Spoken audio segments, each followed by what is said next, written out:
coordinate with DCYF, and they're supposed to be picking him up. We just don't know exactly when yet. That's the Okay, update. does the hospital have a legal reason to keep holding him, or you just can't send him anywhere at the moment?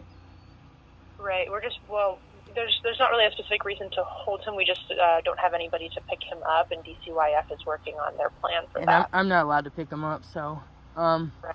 okay, so I'm wondering, has he had a therapist in there yet? He was brought in on a psychiatric issue, and I do know you guys gave him a narcotic, a valume, without my permission or his father's permission or a judge ordering it. I do know my laws and rights with CPS, so I'm just wondering, has he seen a therapist yet?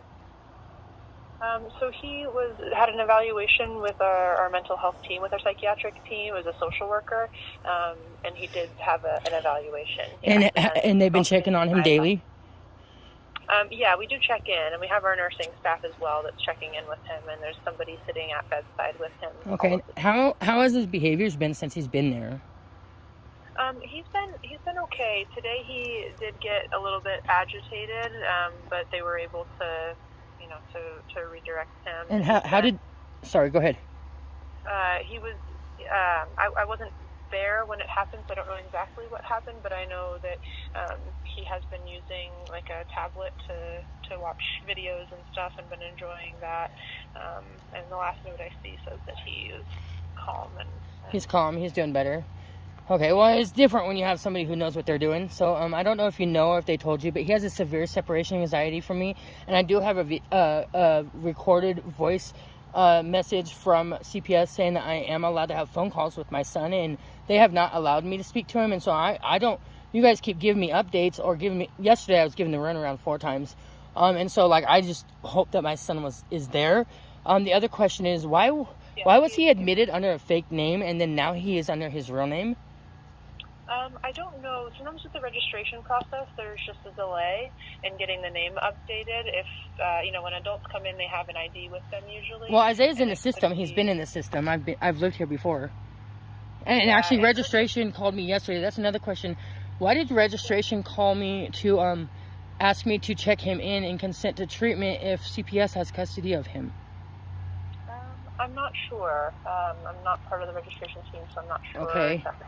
Call was for. Okay, and then the other thing is they asked me to consent to treatment, but I don't want to consent to treatment if I don't know what the treatment plan is. I don't want to put him in danger, and I want to give him the correct help, but then if he's not getting the correct help, I don't want to consent to treatment, if that makes sense. So when I called yesterday to say yes or no on the registration, they sent me over and then I was hung up on it again. So I don't know how I'm supposed to consent to treatment because I don't consent my son even being out of my home right now.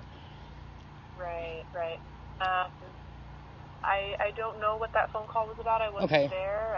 But typically, once a youth is in DCYF custody or they're handling the discharge plan, then DCYF is the ones to kind of give consent for things. But again, like the details with all of that, I know exactly. I'm sorry. This is why I have questions. I'm just tripping out. Okay, and then the other thing is I mean, it's incredibly stressful that he's here and you don't know what's going on. I would come back in a heartbeat. I've offered to go to Oxford, everything. And anyway, so then the other question is, do you guys have a legal right to bill Michigan insurance? Because I live in Michigan. I was here for a visit with my girls when they took him, and so I'm wondering, do you guys have a legal right to go ahead and bill Michigan insurance? Because that's what registration said yesterday, that they're going to go ahead and bill Michigan. So he has Michigan Medicaid insurance? Yes, he does. Right? Yep, through Blue Cross Complete. Yeah, okay.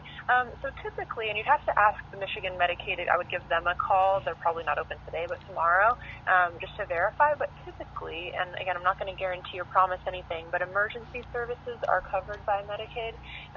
And, it would just be more the outpatient or follow-up primary care, those kind of services. Okay, I thought those coordinated directly with them.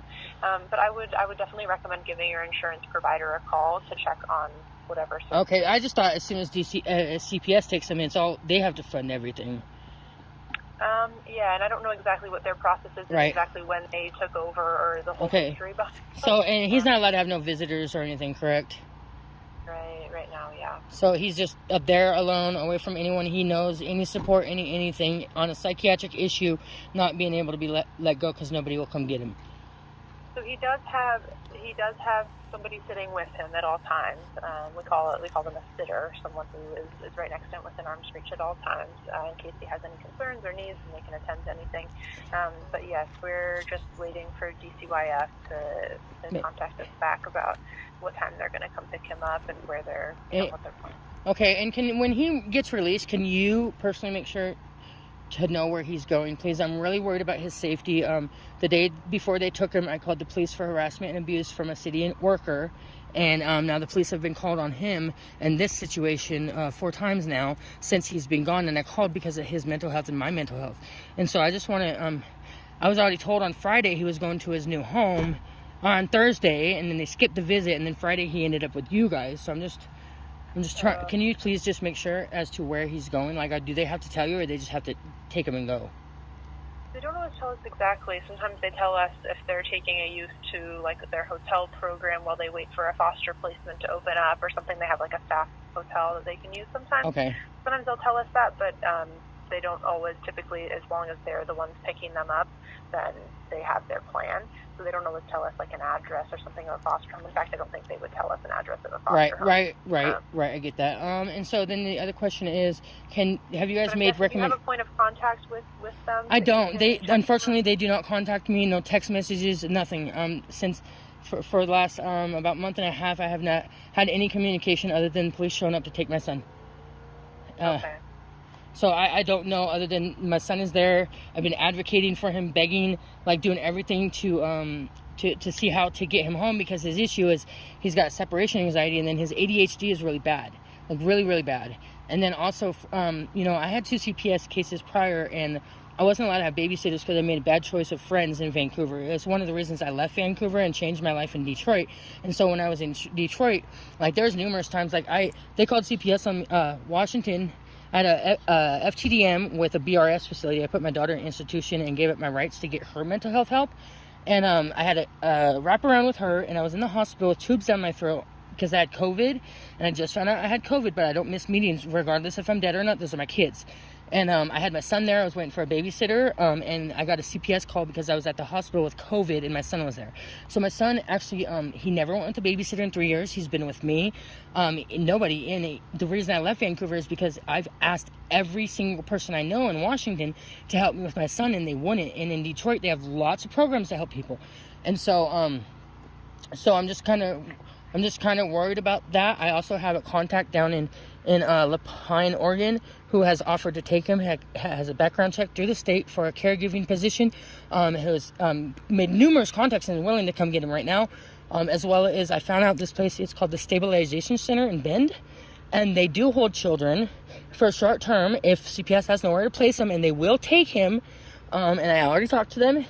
And it's only been open for 2 years. You might want to do your research, but it's called the Stabilization Center, and that's exactly where I'm going to get my meds. So I just want to give you guys that as a resource too, because I know Washington don't have them. I know at the FTDM, the day before he got to the hospital, they were talking about they put my son in a BRS facility. Well, mind you, when my son lived with me, I never had to call crisis. I never had to call the cops. I never had to have hospitalized. None of that. Even his doctor didn't want to give him meds because she wanted to see what his environment at school was like first. And that can all be stated, but they wanted to put him in BR's facility, and I piped up and I said, look, there's not resources for that in Washington. That's why I started an operation called Operation Can You See Us? I'm about to be published in the paper with it, because there's not enough resources for mental health and homeless out here. And so I told them that, and then the lady from the BRS, she's like, yeah, unfortunately, we don't have homes, there's a wait list, da-da-da. And so this place in Oregon does not have a wait list. They have a master's degree. They work with the state police, all of that. And there you go. I mean, and they will take him there for children and adults. So there's a resource as well. If you guys have to hold him any longer, I don't see how long you guys can hold him without, how long are you guys supposed to hold him before CPS coming next week? Or, how long do you guys keep him in the ER before you have to admit him or before you have to seek other services? Yeah, so at this point, it's as if it's just DCYF is acting as the guardian, so we just wait until DCYF is able to pick him up. Is that not negligence? We would not most likely admit somebody who doesn't need medical care, so they typically remain in our emergency department, and this is just kind of generally speaking, not necessarily about his situation, but just generally, and because we can't release a minor without Right. the guardian. Right, and then they're acting as the guardian. Okay, so then my other